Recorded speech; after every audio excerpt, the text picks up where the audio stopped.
အစမိဘတွေမှာလေဘလောက်ပြုစုခဲ့ရတယ်ဘလောက်ကြိုးစားခဲ့ရတယ်ဘလောက်ပြုစုထောင်ခဲ့ရတယ်ဒါလေးတွေကိုပြန်စဉ်းစားရင်ကိုပဲမိဘကျေးဇူးကဆက်လို့မကုန်ပါဘူးเนาะဒါကြောင့်မို့ခြေရည်တိတ်တိုင်းလို့မရဘူးအဖေနဲ့အမေဟာပုထုဇဉ်ဖြစ်တဲ့အတွက်ကြောင့်တစ်ခါမတိတတ်တဲ့မိဘစိုးရတဲ့မိဘလည်းပါကောင်းပါမှာပုထုဇဉ်မှန်တယ်မြအကန့်ကိုပြအကန့်ဆိုတော့အမားတွေကလည်းရှိမှာပေါ့အဲ့လိုမိဘအမားနဲ့တွေ့တဲ့အခါမျိုးမှာလေကိုယ့်ဘက်ကတော့စော်ကားမှုဖြစ်အောင်တော့ကြိုးစားဖို့တော့လိုတယ်ကိုကလိမ်မာလို့ကိုကပြုစုပေးမယ်မိဘခါကြရင်အယတမအဖေနဲ့တသက်လုံးတွေ့နေရတဲ့သားသမီးတွေရှိတယ်မိဘအိမ်တော်ရဲ့အစင်မပြေကွဲကြပြဲကြတဲ့မိဘတွေလည်းရှိတယ်စိုးတဲ့အဖေလည်းရှိတယ်စိုးတဲ့အမေလည်းရှိအောင်ရှိမှာတိုးတော့အဖေဟာအဖေပါပဲအမေဟာအမေပါပဲသူတို့အပေါ်မှာကျေးဇူးမဆက်နိုင်တော့ကျေးဇူးမကမ်းသိဘူးကျေးဇူးမကမ်းသိပြည်တယ်စားလဲအမေပဲဟောရုပ်စားဆုံးကိုဈေးတယ်လဲအမေပဲပလတ်စတစ်ကောက်စားတာအမေဟာအမေပါပဲအဖေဟာအဖေပါပဲဆိုတော့အဖေတို့ကဘာသိလို့လဲဆိုတဲ့စကားမျိုးသိပြောလို့မရဘူးကိုသိတာကရောဘလောက်သိလို့လဲပေါ့တပ်ပင်ညွတ်တဲ့ဉာဏ်ကိုမရသေးတဲ့မြတ်အားလုံးကအခန်းနေကြီးပဲဆိုတော့ကိုအတိလေးကိုခြေရတိုင်းလို့မရဘူးဒါကဆိုးတဲ့မိကိုကတော်ပြီးကိုကလိမ်မာပြီးတော့ဆိုးတဲ့အဖေတို့အမေတို့နဲ့တွေ့တဲ့အခါမျိုးမှာဆိုရင်လည်းပဲကိုကသာကိုဖြေရတာဩဒီလိုမိဘတွေနဲ့တွေ့တာလေကိုကံပဲအကျွေးပြန်ဆက်ရကိုဒုက္ခပေးခဲ့တဲ့အတွက်ကြောင့်ကိုအလှည့်နဲ့ပြန်ပေးဆက်ရသဘောရှိတော့အကျွေးဆက်နေရတဲ့သဘောမှာအကျွေးတွေမထပ်ဖို့ပဲကိုကြိုးစားရမှာပေါ့ဘုန်းကြီးကိုရီးယားမှာနေတော့တခါလေးတယောက်တွေ့ဘူးတယ်စိတ်တော်တဲ့ကလေးမိဘပေါ်တိတ်တိတ်တဲ့ကလေးတွတ်တော်အဖေရမလိမ့်ပါဘူးဘုဒ္ဓမြတ်ပတ်စံနေကိုဝိတ္တနာလုပ်ပြီးတော့ပတ်စံမစုပဲနဲ့ရှောက်လှူပလိုက်တာငါသားပို့လိုက်တာဖြစ်တယ်ညာဖြစ်တယ်ရှောက်ကြောဆိုတော့အဲ့လိုမျိုးတွေလို့တော့ကလေးမှ၄-၅-10နှစ်လောက်ရှာတာတော့မှပတ်စံမစုမိမိဘတွေအဲ့လိုမျိုးလှုပ်လို့ခါကြခါကြစိတ်တော့ကဖြစ်နေတာသူကိုပြောပြအေးမစော်ကားမိစေနဲ့ဟေးအတိုင်းတန်လေးနဲ့ပဲကိုယ့်ကိုချင်းချင်းပြီးတော့ပို့မိဘအဖေကအဖေဖြစ်တဲ့အတွက်ကိုကစော်ကားမိရင်ကိုကအပြစ်ပူရသွားတာဆိုတော့အဲ့ဒီစိတ်နဲ့တစ်သက်လုံးကိုမှနောင်နာတွေဖြစ်နေမှာဆိုတော့ဖြေဖို့ဆိုရင်ဒီလိုမိဘမျိုးနဲ့လည်းတွေ့နေတာကိုရဲ့ကံပဲဆိုရင်ကိုအကျွေးဆက်နေရတဲ့ဘဝမှာအကျွေးတွေမထပ်အောင်ပဲကြိုးစားရတာပြောချင်တာက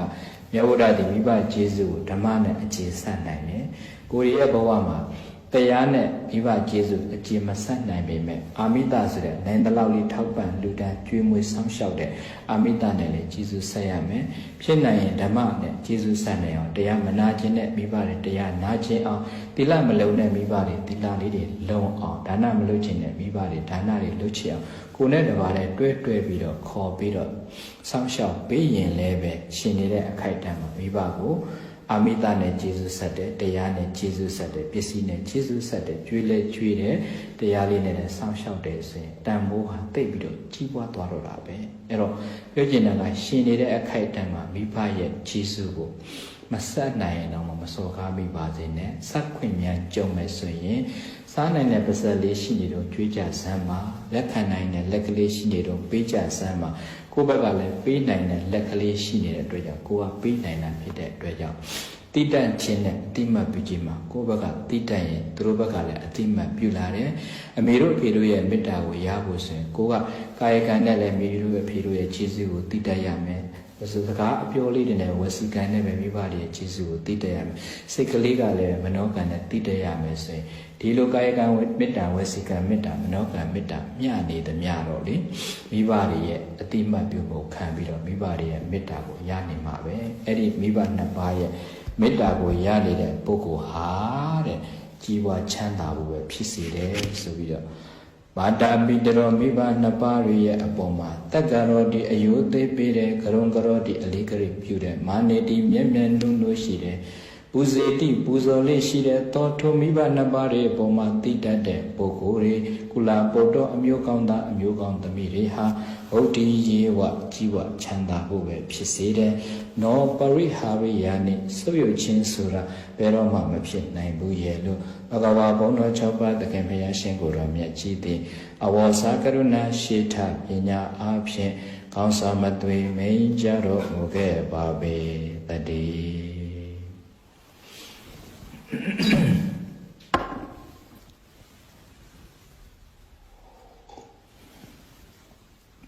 မေတ္တာမြတ်မှာချမ်းသာရ၏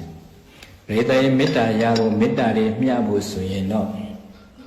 မြတ်စွာဘုရားကလေးစပီကုမာရလေးစပီမင်းသားလေးတွေကိုဟောတော်မူတဲ့ပုဂ္ဂိုလ်၅ဦးရဲ့မေတ္တာကိုရနေရင်အဲ့ဒီပုဂ္ဂိုလ်တွေကြီးပွားချမ်းသာဖို့ဖြစ်စေတယ်ဆိုတော့ရယူထားမဲ့ပုဂ္ဂိုလ်၅ဦးရဲ့မေတ္တာကနံပါတ်1ကမိဘနှစ်ပါးရဲ့မေတ္တာနံပါတ်2ကအိမ်တွင်ပုဂ္ဂိုလ်ရဲ့မေတ္တာကိုလည်းရအောင်ယူတဲ့အိမ်တွင်ပုဂ္ဂိုလ်တွေပုဒ္ဒဓာရဓာတကမ္မကရပောရိတေပုဒ္ဒသာသမီဇနီးမယလင်ယောက်ျားအိမ်တွင်မှာအတူတူနေတဲ့အလုသမားဝန်ထမ်းအလုံးဟာအိမ်တွင်ပုဂ္ဂိုလ်တွေပဲအဲ့ဒီပုဂ္ဂိုလ်တွေကိုလည်းပဲမေတ္တာရအောင်မေတ္တာမြတ်အောင်ကြိုးစားရတယ်အိမ်တွင်သူများမေတ္တာအားရယူထားမှချမ်းသာရအိမ်တွင်သူများမေတ္တာအားရယူထားမှချမ်းသာရအိမ်တွင်ပုဂ္ဂိုလ်ရဲ့မေတ္တာကိုရယူတဲ့ပုဂ္ဂိုလ်တွေကချမ်းသာဖို့ပဲဖြစ်စေတယ်နောပရိဟာရိယာနိဆိုရဖို့ဆိုတာမဖြစ်နိုင်ဘူးလေလင်ယောက်ျားအပေါ်မှာတည်တတ်ရမယ်ဇနီးမယားအပေါ်မှာလည်းတည်တတ်ရမယ်သားသမီးတွေအပေါ်မှာလည်းတည်တတ်ရမယ်သားသမီးတွေဘက်ကလည်းမိဘတွေအပေါ်ကိုတည်တတ်ရမယ်အလုသမားတွေအပေါ်မှာလည်းညာတာဆောင်းရှံမှုပြုရမယ်အလုသမားတွေကလည်းအလုရှင်တွေအပေါ်မှာအိမ်ရဲ့ကျေးဇူးရှင်တွေအပေါ်မှာတည်တတ်ရအဲ့ဒီလိုအပြန်အလှန်အိမ်တွင်းမှာနေတဲ့ပုဂ္ဂိုလ်အချင်းချင်းကိုယ်အမူအရာနဲ့အကျိုးကိုလိုလားပြီးဆောင်းလျှောက်တယ်ဝစီကံလေးနဲ့အကျိုးကိုလိုလားပြီးအကောင်းတဲ့စကားလေးတွေပြောပေးမယ်မနောကံလေးနဲ့အကျိုးကိုလိုလားတဲ့သဘောလေးထားမယ်ဆိုရင်အဲ့ဒါမေတ္တာလေးမျှနေတဲ့အခါကျအိမ်တွင်းပုဂ္ဂိုလ်ရဲ့မေတ္တာကိုရပြီပေါ့ကြည်စမ်းဘလောက်နေလို့ကောင်းတယ်လင်မယားနဲ့ love is understanding ပဲအချစ်ဆိုတာနားလည်ခြင်းပဲဆိုတော့ဇနီးမယားနဲ့လေယောက်ျားတို့ရဲ့ကြားမှာလည်းပဲအဲ့ဒီအကျိုးလိုလားတဲ့အိမ်တွင်းပုဂ္ဂိုလ်ရဲ့မေတ္တာလေးတွေကိုရနိုင်မယ်ဆိုရင်လေမယားနဲ့ပြဿနာတက်เสียမရှိဘူးပြိဿရဲ့ငငယ်တော့ကတော့တဏှာနဲ့ချစ်ပြီးတော့လက်ထပ်ကြပြီမယ်အဲကြီးလာတဲ့အခါကျတော့ဒီအိုမင်းရွရွင်းလာတဲ့ခန္ဓာကိုယ်ကြီးကိုဘယ်လိုလုပ်တတ်မှတ်မှုတွေနဲ့ချစ်လို့ရမှာလဲအဲ့တော့အိုတဲ့တိုင်ကိုချစ်ဖို့ဆိုရင်လေမယားနဲ့ယောက်ျားမှာမေတ္တာလေးနဲ့ချစ်ရမှာအကျိုးလိုလားတဲ့စိတ်ကလေးနဲ့ချစ်မယ်ဆိုရင်အိုတဲ့တိုင်ကိုချစ်လို့ရတယ်တဏှာချင်းနဲ့ချစ်တော့ပူလုံးတော့မချစ်နိုင်ဘူးတဏှာကပိုင်ဆိုင်လိုတဲ့ခြင်းများတယ်ရယူလို့စိတ်တင်များတယ်မြင်nhìnနဲ့တွေ့ခြင်းနဲ့ပိုင်ဆိုင်ခြင်းအဲ့ဒါဆိုရင်ပူရပေါ့မေတ္တာကတော့အဲ့လိုမဟုတ်ဘူးအကျိုးဆောင်တဲ့အကျိုးလိုလားတဲ့အန္တရာယ်ကင်းစေခြင်းနဲ့ရံမဖြစ်စေခြင်းကိုချမ်းသာစေခြင်းနဲ့ယောဂမရစေသူအကျိုးကိုလိုလားတဲ့စိတ်ကလေးတွေရှိနေတာအဲ့ဒါမေတ္တာရဲ့သဘောဒီမေတ္တာလေးတွေရှိနေပြီဆိုရင်ယောက်ျားလို့သူကလည်းမိန်းမအပေါ်မှာမိန်းမလို့သူကလည်းကိုယ့်ယောက်ျားအပေါ်မှာအဲ့လိုတအုပ်နဲ့တအုပ်နားလည်မှုလေးနဲ့မေတ္တာလေးတွေထားအကျိုးလေးတွေလိုလားတဲ့ဆိုရင်လင်မယားနှစ်ယောက်မှာတစ်သက်လုံးမေတ္တာနဲ့ချစ်သွားလို့ရမေတ္တာလေးတွေမျှဘလောက်ချမ်းသာတယ်အကျိုးလင်မယားတွေတွေ့လိုက်တာသဘောကျစရာကောင်းတယ်အရင်အေးချမ်းတာငယ်တော့လူချင်းတက်မှတ်မှုတဏှာနဲ့ချစ်တာကြီးတဲ့အခါတဏှာချစ်ကနေမေတ္တာချစ်ပြောင်းသွားတဲ့အခါကျကြီးတဲ့အခါလည်းဖရာသားကြောင်းတဲ့အတူတူသိပြီးတော့ဒီနုစရာကောင်းတဲ့အဖိုးတွေအဖွားတွေရဲ့ဘဝတွေတွေ့ရတာလည်းရှိတယ်ဆိုတော့မေတ္တာမျှနေတော့အိမ်တွင်းပုဂ္ဂိုလ်တွေမှာလည်းချမ်းသာတာပေါ့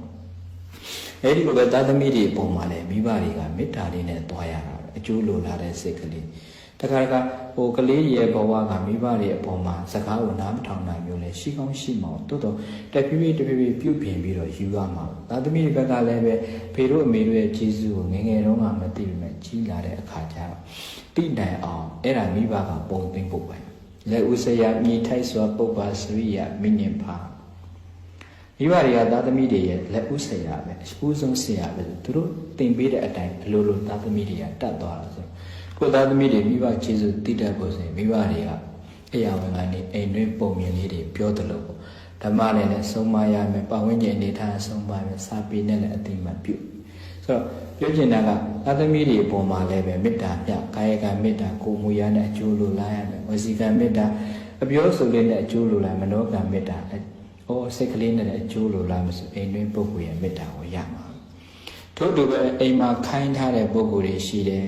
ဝယ်အလုပ်သမားတွေရှိတယ်စက်ရုံဆိုတဲ့ဝန်ထမ်းတွေရှိ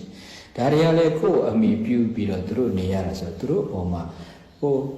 ကျွန်းသဘောမျိုးမှတ်ထားမဲ့နိုင်တဲ့စီးနေမလုပ်ခိုင်းတယ်တော်ရင်တော်တဲ့သူကိုတော်သူလိုချီးမြှောက်ပေးတာဘာယကံနဲ့ချီးမြှောက်တယ်ဝစီကံနဲ့ချီးမြှောက်တယ်မနောကံနဲ့အကျိုးလိုလာတဲ့ဆိုရင်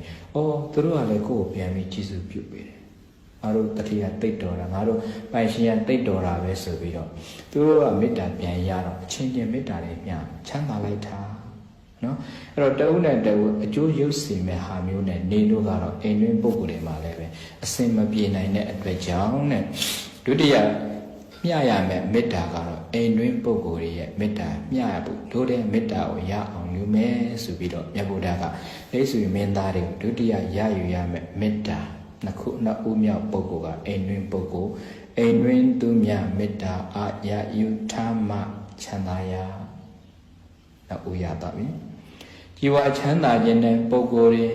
မေတ္တာမျှဖို့ဆိုရင်မြတ်စွာဘုရားကလိပ်ဆွေမင်းသားတွေကိုဟောတော်မူတဲ့ပုဂ္ဂိုလ်၅ဦးရဲ့မေတ္တာကိုရအောင်ယူဖို့ဟောတဲ့အခါမှာနံပါတ်1ကမိဘနှစ်ပါးရဲ့မေတ္တာကိုရအောင်ယူနည်းလေးတွေကိုပြောပြီးသွားပြီနံပါတ်2ကအိမ်တွင်းပုဂ္ဂိုလ်ရဲ့မေတ္တာလေးတွေကိုလည်းရအောင်ယူရမယ့်နည်းလေးကိုလည်းပြောပြီးသွားပြီအကျေပြောသွားရင်တပုတ်ချင်းဟောရမှာဖြစ်တဲ့အတွက်အချင်းချင်းမဲ့မိတ်ဆက်ပြီးပြောပါတယ်တတိယရယူရမယ့်ပုဂ္ဂိုလ်တွေမေတ္တာမျှရမယ့်ပုဂ္ဂိုလ်တွေကပတ်ဝန်းကျင်တဲ့ခေတ္တကမ္မန္တသာမန္တတပြောဟာရီဆိုတာအိမ်နီးချင်းလယ်နီးချင်းဆိုင်နီးချင်းပတ်ဝန်းကျင်ရဲ့မေတ္တာလည်းရအောင်ယူထားရမယ်တဲ့ပတ်ဝန်းကျင်နဲ့လည်းမေတ္တာမျှမှချမ်းသာရတယ်တဲ့ဝန်းကျင်သူများမေတ္တာအားရယူထားမှချမ်းသာရဝန်းကျင်သူများမေတ္တာအားရယူထားမှချမ်းသာရပတ်ဝန်းကျင်ရဲ့မေတ္တာကိုရထားမှလည်းချမ်းသာတယ်ဆိုတော့ကိုယ်နဲ့အိမ်နီးချင်းနဲ့လည်းတည့်မာရမယ်ဆိုင်နီးချင်းနဲ့လည်းတည့်မာရမယ်အလုံးနီးချင်းနဲ့လည်းတည့်မာရမယ်လယ်နီးချင်းနဲ့လည်းတည့်မာပတ်ဝန်းကျင်နဲ့တည့်မာလည်းပြိတ္တရဲ့အကျိုးဖြစ်ထွန်းတဲ့ချင်းချမ်းသာသာနေရဟိုဘက်အိမ်နဲ့ဒီဘက်အိမ်မတည့်ဘူးဆိုရင်ရုပ်တရက်ဒီဘက်အိမ်မိလောင်တော့ဟိုဘက်အိမ်ကပြောမှာမဟုတ်ဘူးလေဟိုဆိုင်နဲ့ဒီဆိုင်မတည့်ဘူးဆိုရင်ဟိုဆိုင်တခိုးခိုးတာဒီဘက်ဆိုင်ကပြောမှာမဟုတ်ဘူးလေဟိုဆက်ယုံနဲ့ဒီဆက်ယုံမတည့်ဘူးဆိုရင်ဟိုဆက်ယုံမိလောင်တော့ဒီဘက်ဆက်ယုံကပြောမှာမဟုတ်ဘူးလေအော်မတည့်တဲ့အခါကျတော့မေတ္တာမမျှတော့မချမ်းသာဘူးဆိုတော့ပတ်ဝန်းကျင်နဲ့လည်းတည့်မှာဖြစ်မှာပေါ့လူမျိုးတွေကအဲ့ဒီစိတ်သက်အတော်အားနေတယ်ဟိုဘက်ဆိုင်နဲ့ဒီဘက်ဆိုင်ဗမာချင်းကြီးဘုရားဘာသာချင်းဟိုဘက်ကဈေးရောက်ကောင်းရင်ဒီဘက်ကဈေးတဲ့တဲ့ဖို့နေနေသားသားမောဒိတာပွားဖို့နေနေသားသား jealous တွေဖြစ်ပြီးမနာလိုစိတ်တွေဖြစ်ပြီးတော့အကျိုးပြတ်အောင်ပဲလုပ်ကြတော့ဗျာကြည်စမ်းကိုအချင်းချင်းကိုယ်ွယ်တာဘာသာတူချင်းချင်းဟိုဘက်ကကြီးပွားချမ်းသာရင်ဒီဘက်ကမနာလိုတဲ့စိတ်တွေနဲ့ဒေါသတရားတွေနဲ့တွဲပြီးတော့သွားတဲ့အခါကျတော့ဘယ်လိုမှမညီမျှတော့မေတ္တာလည်းမမျှတော့ချမ်းချမ်းသာတာနေလို့မရတော့ဘူးဆိုတော့တိတ်ပြီးတော့ပြင်ရမယ် mindset တွေစိတ်ဓာတ်တွေတို့လူမျိုးမှာအများကြီးရှိတယ်ဒါတွေကဒီခေါက်ယူကျိုးနေတဲ့ဒီစိတ်ဓာတ်ပေါ့ဘောဓတရားတွေဒီလောက်ရှိရတာဒီလောက်ကောင်းရတာနဲ့လက်တွေ့ဘဝထဲမှာတရားနဲ့အညီမကျင့်သုံးနိုင်တော့မနေနိုင်တဲ့အခါကျတော့ရောက်တဲ့တရားကိုယ့်တဲ့သားမနာလိုစိတ်ကပိုများတယ်ဗမာလူမျိုးဟာတဲ့ဒုက္ခရောက်တဲ့အပေါ်မှာတဏှာကျင်နာတတ်တဲ့ကရုဏာတရားအားကြီးသလားတဲ့ကိုယ့်တဲ့သားတဲ့အပေါ်မှာမုဒိတာတရားထားနိုင်တဲ့စိတ်ကအတော်အားနေတယ်ဝမ်းသာပေးတဲ့စိတ်ကအတော်ရှားတယ်ကြည်စမ်းတိတ်မှန်တာတဏှာတာတော့တိတ်တဏှာတာနော်တဏှာလို့အိမ်ခေါ်တာတမိနဲ့ညာတာအများကြီးအဲ့လောက်ကိုအပြောကောင်းရင်တော့တဏှာတတ်တဲ့စိတ်ကလေးရှိသလားတဲ့နော်မုဒိတာပွားတဲ့စိတ်ကလေးကအတော်အားနေတာဆိုတော့ကိုယ့်တဲ့တာရင်မုဒိတာမပွားနိုင်တဲ့သူတွေများတော့ဆိုင်ချင်းချင်းဗမာချင်းဟိုဘက်ဆိုင်ရာဈေးရောက်တော့ဒီဘက်ဆိုင် jealous ဖြစ်မနာလိုစိတ်ဖြစ်ကျောင်းသားချင်းချင်းလည်းမနာလိုစိတ်ဖြစ်ဆရာဆရာမချင်းလည်းမတက်ဟိုပြုံးဝင်တဲ့